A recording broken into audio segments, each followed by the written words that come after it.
Hello guys, আজকে আমার এই ভিডিওটা বাঙালির ঐতিহ্যবাহী চৈত্র সংক্রান্তি উপলক্ষে তৈরি করা।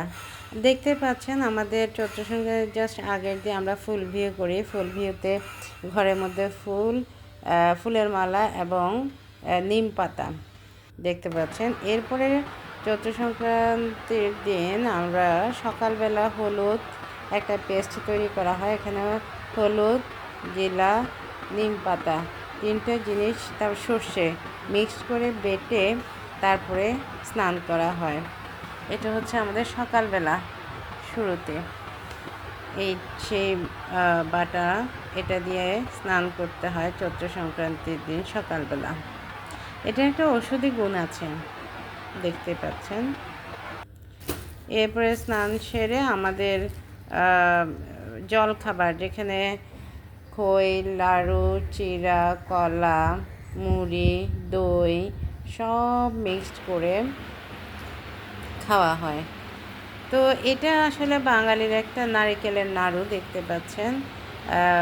বাঙালির নারকেলি ঐতিহ্যবাহী খাওয়ার আর কি হিন্দুদের।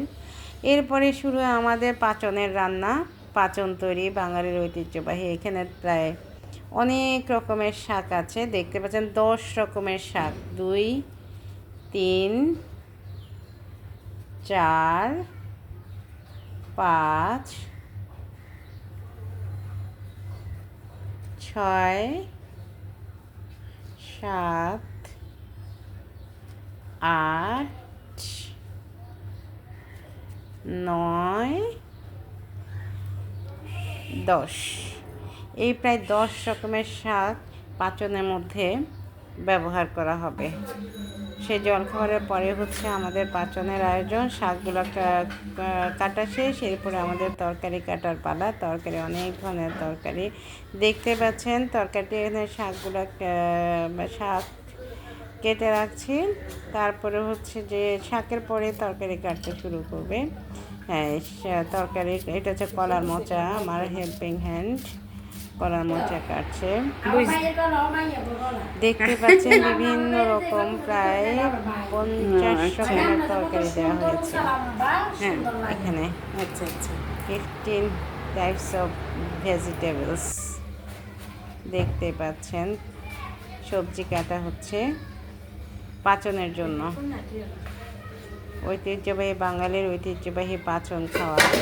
প্রায় 50 রকমের সবজি দেওয়া হয়েছে এখানে। সবজি কাটাকুটি চলছে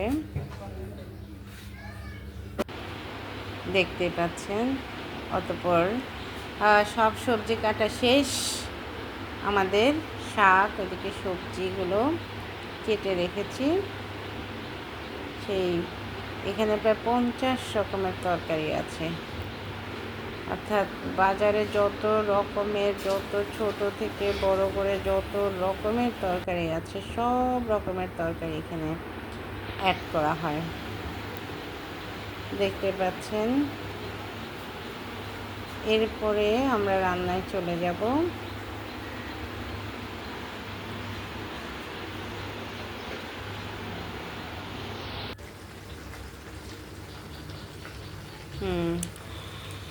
এই দেখতে পাচ্ছেন চুলার মধ্যে তরকারি, সমস্ত সবজি, শাক সব কিছু মিলে রান্না প্রায় অলমোস্ট ডানের কাছাকাছি অলমোস্ট হয়ে যাচ্ছে। অনেক সবজি, তাই 2টা কড়াইতে দেওয়া হয়েছে। একটা হয়ে গেছে, আরেকটাতে শেষের পথে। দেখতে পাচ্ছেন আমাদের বাঙালির ঐতিহ্যবাহী পাচন।